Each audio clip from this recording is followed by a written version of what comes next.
this time of the year, this is a crucial video because it's going to give you a series of steps that you absolutely have to follow while picking and shortlisting universities. But like with any YouTube video, while it will be informative, you might have doubts.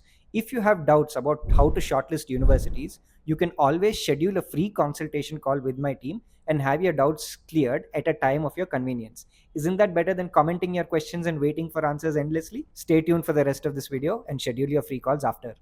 Being in the study abroad industry and being a trusted consultant over the last 7 or 8 years sees a lot of common questions thrown at me. And this time of the year, a lot of applicants are saying, is this university better than the other? Should I look at UT Austin or UT Arlington? And are making ad hoc decisions on the spot. Now, in this video, I'm going to tell you about the framework that you have to follow while you're shortlisting universities. And this is extremely critical. I'm going to tell you the ideal number of universities that you should apply to, how you should balance out a good list, and what are the most important factors you have to keep in mind while making your shortlist. Shortlisting is a process that needs to take time and you need to spend months on it. You cannot do it within 3-4 hours or a week because your entire life and career in a foreign country is going to depend on the decision you take at this stage. With this video, you'll understand the most critical factors that you have to keep in mind, and it'll give you direction in which you should pursue your research. So stay tuned.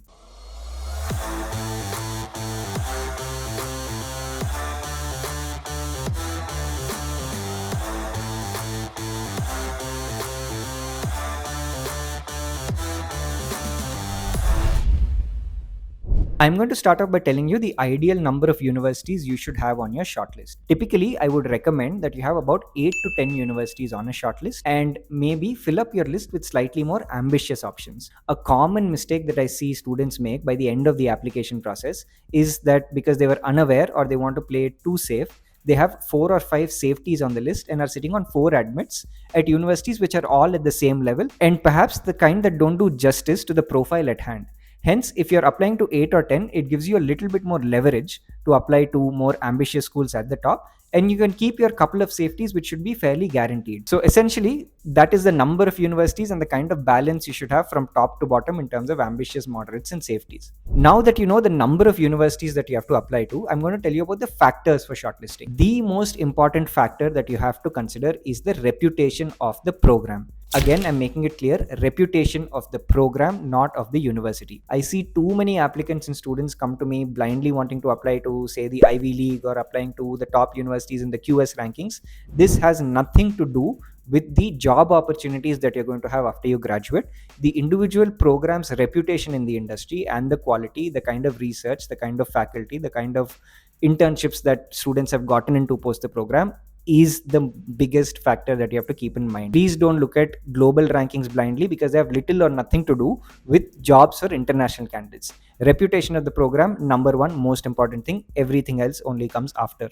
Factor number 2. Okay, you've identified universities that are well reputed and maybe less reputed. Maybe you found a reliable source, which could be Gradvine, to tell you about the same. But if you're past that stage, what is the next factor? You'll have to understand which university is GPA centric and not GPA centric. You'll have to understand which program prefers work experience and does not prefer work experience. Now, why is this important? If you have the most reputed programs for a particular degree you're applying to, maybe among them, some universities are not as GPA centric as the others. In fact, there may be lower tier universities which are less reputed that are more GPA centric than programs that are definitively better. Now, if you understand this, even within the ambitious schools, you are applying to universities where you have a greater likelihood of getting into than blindly applying to your top 5 in some ranking. Similarly, within the moderate phase as well, if you're applying to places which are less GPA centric if your GPA is poor, or more work experience centric if your work experience is solid, then you are applying to every single university in your top 2 tiers with some level of purpose, and you're not blindly applying and wasting your application fee. So you have to understand the specific characteristics of acceptance at all of these programs. It makes a massive difference. Now, one small example of this so that you understand a little better is perhaps the case of Georgia Tech versus the University of Southern California. Now, USC is notoriously GPA centric and a fantastic school in its own right. Georgia Tech is not as GPA centric, but it is most definitely a better program in all respects than USC overall. Now, don't come at me with a pitchfork if you apply with a 7.2 GPA and don't get into Georgia Tech. When I say GPA centric, I mean relatively. USC typically prefers GPAs in the high 8s or early 9s, whereas Georgia Tech, people have gotten in with the mid 8s or the early 8s as well. provided the rest of their profile was solid, right? So that is the difference that I'm trying to make. Time for a pause, but a useful one, because we have a webinar for absolutely free where we're going to tell you how you can evaluate your profile and the steps required to shortlist universities accordingly. And this webinar will be incredibly useful for all of you considering universities anywhere in the world. You can sign up for this webinar for absolutely free using the link in the description. And trust me, you don't want to miss this because it will solve a lot of your problems for the rest of the year. Factor number 3 is the location. Now, when you're looking at top programs or maybe some of the middle tier programs, location does not matter as much. But once you come to safety schools, programs which are not elite or top notch, the location is far more important than any perceived ranking. You want to be in California, you want to be in Texas, you want to be in North Carolina, you want to be in the East Coast, which is New York, Boston, Connecticut, Massachusetts. You want to be in Florida to an extent, you want to be around the Seattle region. All of these regions are very, very promising for jobs overall. Therefore, if you're applying for a safety, you'd much rather be at a better location rather than obsess over rankings or reputation or what your friends or relatives think about the university's brand. I see too many students asking about obscure universities in poor locations as safeties, and it doesn't serve any purpose, because even your safety has to be a university that will definitely fetch you a job after you graduate. This is something, once again, we assure you with Gradvine shortlisting, so I encourage you to check that out. Factor number 4, of course, comes to cost, and this is a huge factor. It is not necessary that all the top programs are expensive. Now, they won't be definitely cheap, but they won't be incredibly expensive either. Now, a university like a UPenn or Columbia can be incredibly expensive being a top tier program. They are Ivy Leagues, of course, and they're definitely top 10s for CS. But once again, a UT Austin or a Georgia Tech or a UC Berkeley are going to be far cheaper and most likely better programs. So if reputation, the Ivy League tag, is something that's very important to you, which is again subjectively debatable, if that's a good way to go about it, that's fine. But you can be smart in terms of the costs. More importantly, the cost factor has to come in for safeties.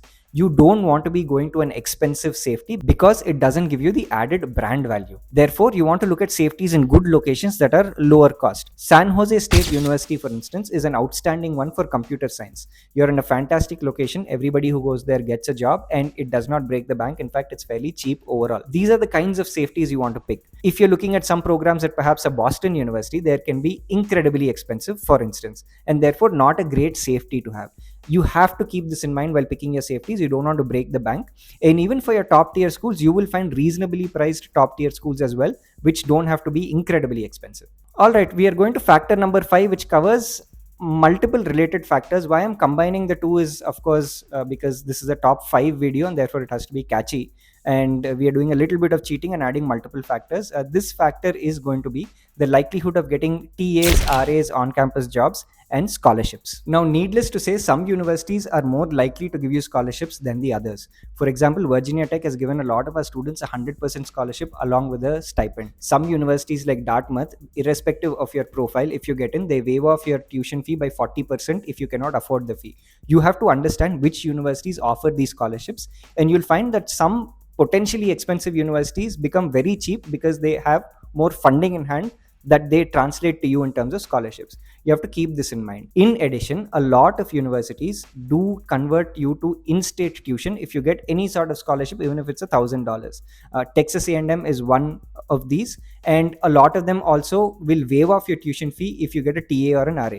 Universities in Georgia and Texas have done this in the past. It is very important that you know where you can get these sort of offers for you along with your offer of admission, and of course evaluate your profile if it's good enough to make it to some of these places, and you'll be saving a ton of money. So those were my 5 factors, and I hope I did not overwhelm you with the amount of information, but the truth of the matter is you need to be aware of this and spend as much time on your shortlisting taking all of these factors into consideration, because not only will it help you get into a top tier university, it will help you save a ton of money through scholarships or financial aid and help you secure the dream job if you do it right.